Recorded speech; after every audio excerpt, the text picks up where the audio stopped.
Welcome back to the Now Morning Show. It's time for Spotlight, where we turn our attention to the heartbeat of our culture, the Steelpan.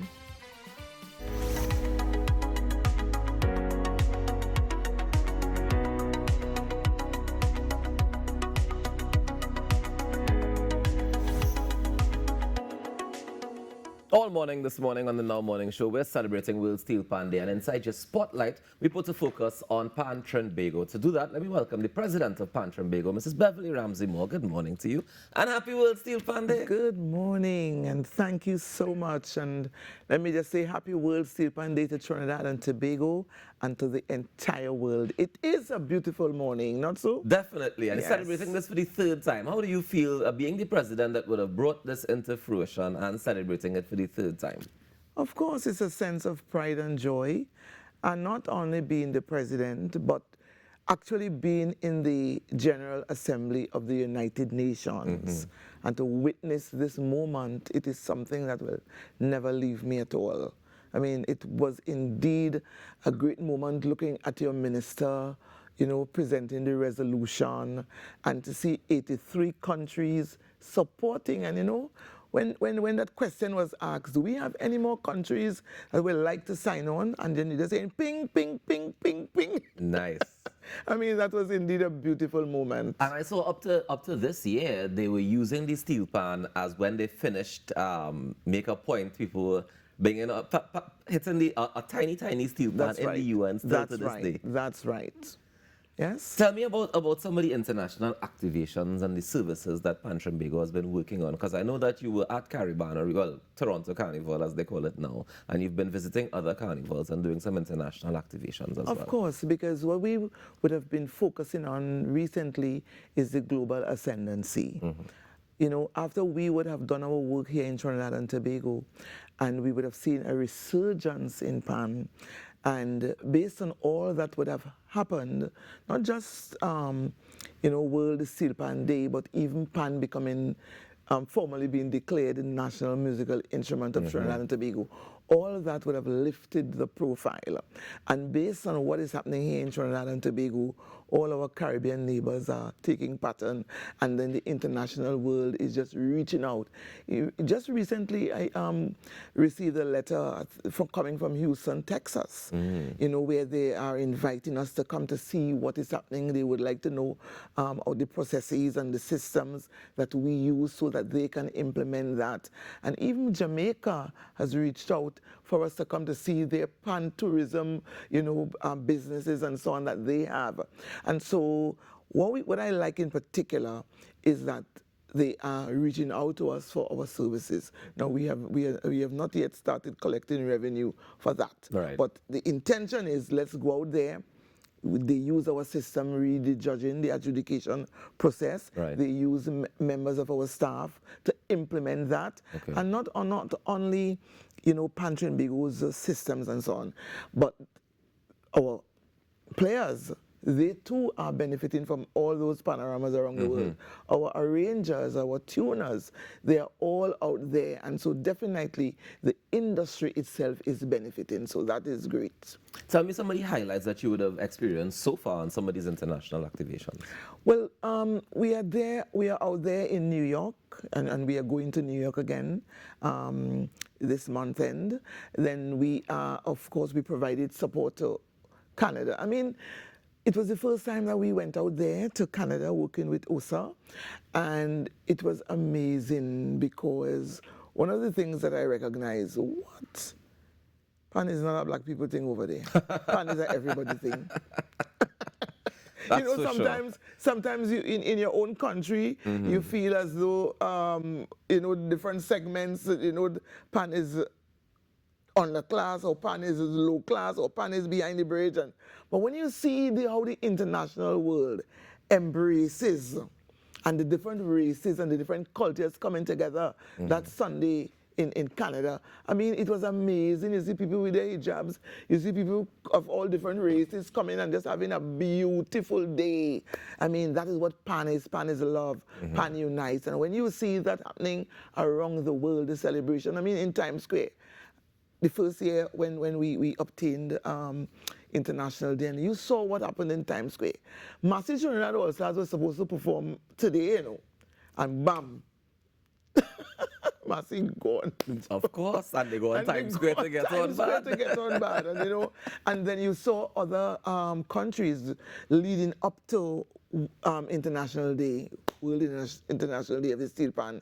A number of countries have been having activities leading up. There were so many panoramas around. We went to Antigua, we went to Grenada, we went to St. Lucia, and all those Caribbean islands out there, and we just out there promoting the industry, promoting the services that we provided, and I think that is a good thing for Trinidad and Tobago. Most definitely. Tell me how we're celebrating this year, because I know you have a host of things planned to be able to celebrate World Steelpan Day and World Steelpan Month, because all August long is celebrations. Listen, so let me start with today. What's happening today for these celebrations? Today is World Steelpan Day. Wow. And of course, we are back behind the bridge with our single pan bands starting from 1 p.m. today. There are going to be several single pan bands playing and celebrating around Duke Street, Piccadilly, and all of that. And then from 1 p.m. we are out there visiting those bands.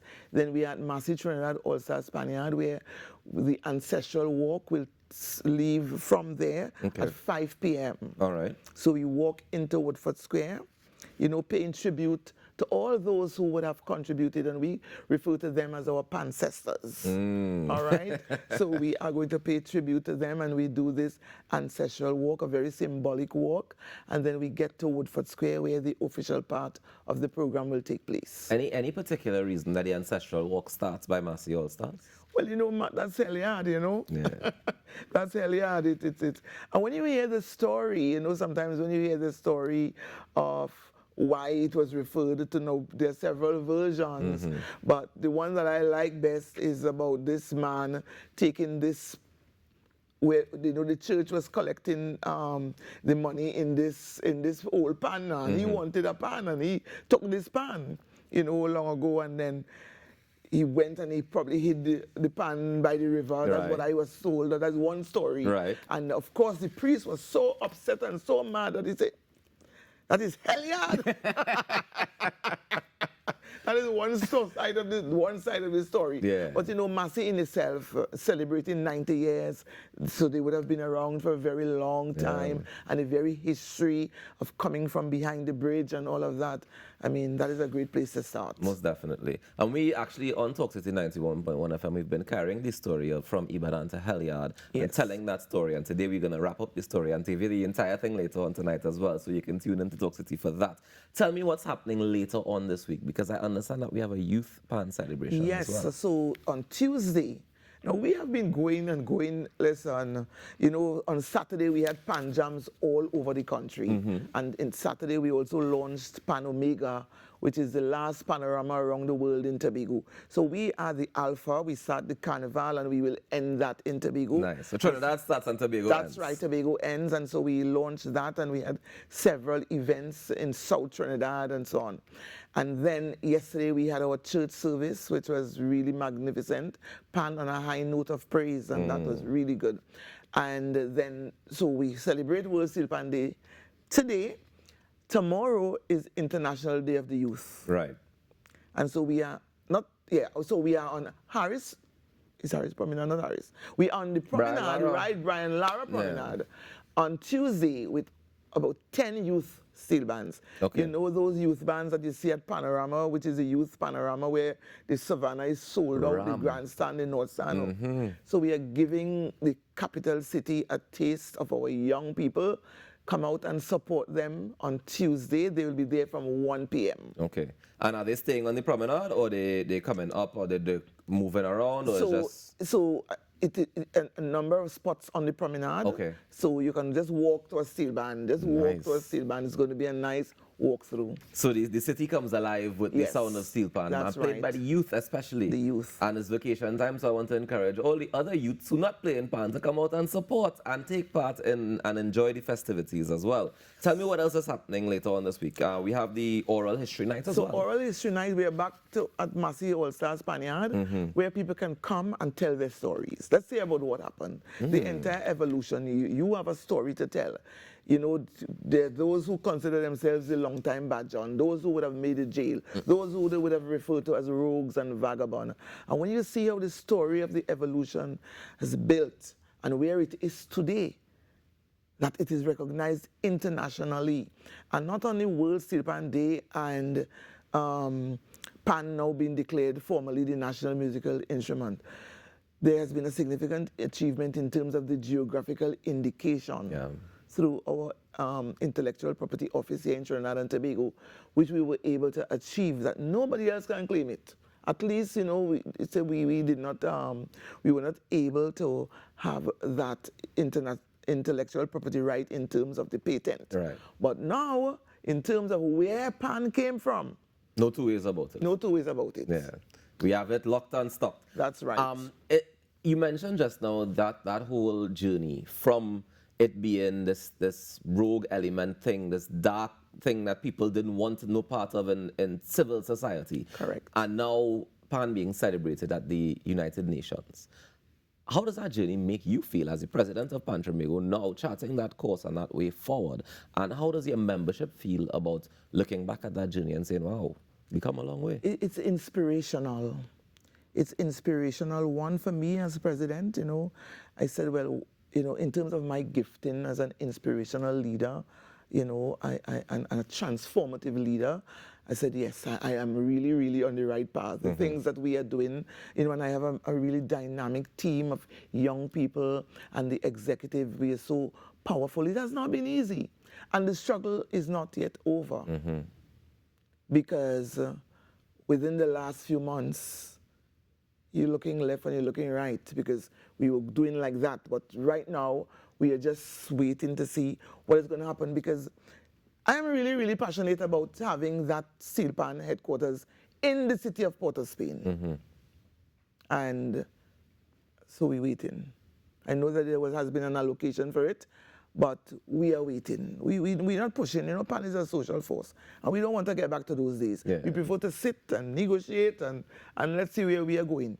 But all in all, I think we have done a fantastic job here in Trinidad and Tobago, knowing, and I really want to pay tribute to TASPO this morning. That steel ban in 1951, Trinidad and Tobago steel pan that went out there, you know, that is what started the global acceptance, you know, and even the acceptance here in Trinidad and Tobago. You know, sometimes it's when people outside accept your thing, then they realize, what? We are something. We are something, you know. And so really and truly, we have come a long way. We still have a long way to go, but so far I am satisfied with where we are.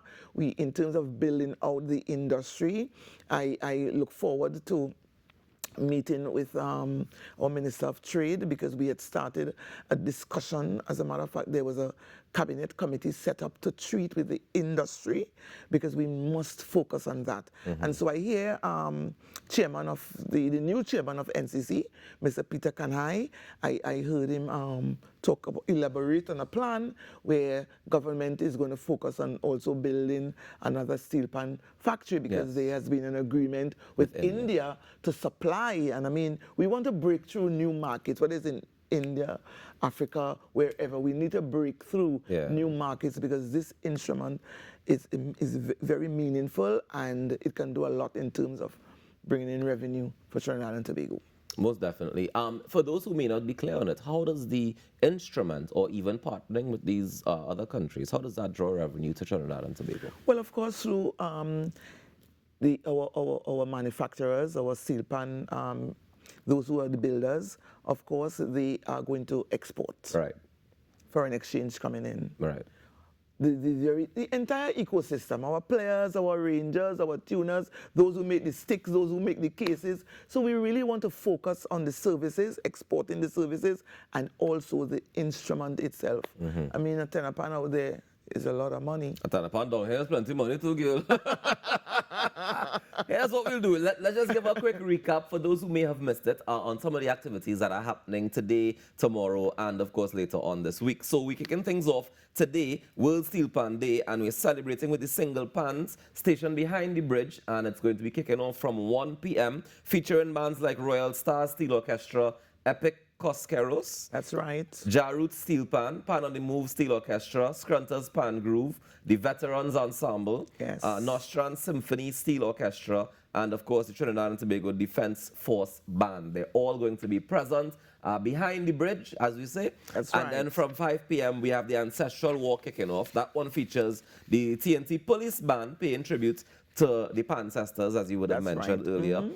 We also have, well, we're heading from the Ancestral Walk takes us to Woodford Square, yeah? That's right. And at Woodford Square, we have BP Renegade Steel Orchestra, NGC Couva Joylanders Steel Orchestra, Nutrient Silver Star Steel Orchestra, Republic Bank, Exodus Steel Band, Panberry Steel Orchestra, TNTech Tropical Angel Harp Steel Orchestra. That's happening at Woodford Square from 6 p.m., yeah? That's right. And of course, we have our line minister. She's going to do the feature address. And all of this is in collaboration with our line ministry, Ministry of Community Development and Culture. They are providing massive support for this event today. And we have our Steelpan ambassadors, BP and NGC. And so they too will be there. And a number of groups will be there today in terms of coming with their food and drinks on sale. And there is also going to be a lot of activations from those persons involved in the industry. They will be there setting up under their tent so you can visit the booths. Yeah, So you and get a chance to observe the ecosystem That's at right, work. At work. Yeah, Yes, man. that's right. And then, of course, tomorrow we get ready for Steelpan on the Promenade, the Youth Edition. That's happening on the Brian Lara Promenade, kicking off from 1 p.m., featuring all the young bands. That's right. Basically. So we have performances by BP Renegades Youth Steel Orchestra, Massey Trinidad All-Stars Youth Steel Orchestra, Shell Invaders Youth Steel Orchestra, TNTech Tropical Angel Harps Youth Steel Orchestra, FCB Supernovas Youth Steel Orchestra, Desperados Youth Steel Orchestra, Fonclair Juniors, Heritage Petroleum Siparia Deltones Junior Steel Orchestra, Hilltoppers Steel Pan Academy, and of course Phase 2 Pan Groove Junior Steel Orchestra. And this one is meant to bring all the young people together, line them up on the promenade, playing pans. Yes. Yes, and then we have another big event. Let me also mention our big event on the 20th, which is Pan and Powder. That one. We can't forget that one. That one is definitely a right. major one. A major one. We're starting from City Hall. Get your white and come down and join us as we close the month of celebrations. It is, I mean, it's amazing. It's fantastic how you work with our young people because, you know, we have an events committee of youths and the way how they execute. I am so proud of them. And let's all celebrate Trinidad and Tobago. This is we thing, you know. And a big part of the celebration is knowing the history of where it came from as well. Right. So on Friday, we get ready to celebrate the Oral History Night. It's happening from 6 p.m., if I'm not mistaken. Yeah? And it's happening at Helyard, formerly known as Helyard. Massey Trinidad All-Stars Steel Orchestra, Panyard on Duke Street in Port of Spain. Kicking off at 6 p.m., as I would have mentioned, and it's an evening of storytelling, culture, and celebration, honoring the heart and soul of the Steelpan legacy and the Pancestors and all the ones who are still living that want to come and share their story. That's right. They're all invited and welcome Of to share. course. Yeah. Before we wrap, tell me, you mentioned several times during the interview the importance of your team and working with younger people. Do you see that as part of the success of what you've been able to achieve in your administration so far? Of course, because we have declared that there is no season for pan and that the panyards are safe and sacred spaces. When you think of all those young people who come to the panyard and play the national musical instrument, we have to keep them occupied. It's a transformative space. They can find themselves being idle, and you know there's the saying that the devil finds work for idle hands. And so we capture them in that space. It's a boot camp, you know. Listen to me. When you're in there, the discipline has to be up. And you know, we always say that the leadership of steel bands over the years, it came out of the colonial system, where there was this one man who controls things in the panyards, that one Bajan man. But it's not like that today. But what I can tell you is that when that one man speaks in the panyard, those young people listen. Yeah. You take a stick and you knock that pan. Everything quiet. It's actually very amazing to see. I'm always in awe of it. They just have a cacophony of noise happening, who rehearsing, who practicing, who singing, and that stick hit a pan, and everything just comes all the way down. So that space is definitely a space where we can train and empower young people, put them on a positive spot, a new road to walk, and really, really change, bring about that meaningful change in their lives. And that, for me, is what it is all about in the panyard. The music is great. Of course, yes, but changing young people, setting them on a straight pathway, I think that is what is very important. Before we wrap up, do you have a message for Trinidad and Tobago on this World Steelpan Day? You could look into this camera and give them your message for today. Okay. Trinidad and Tobago, Pan is community soul. Pan is spirit. Pan will never die. Embrace your community bands. Embrace your safe spaces. Support your young people in culture. And that can bring about a great change in our nation. Mrs. Beverley Ramsey-Moore, the president of Pan Trinbago, celebrating World Steelpan Day right here on the Now Morning Show. We'll take a quick break, and when we come back, we have some art on Now to show you, so stay tuned.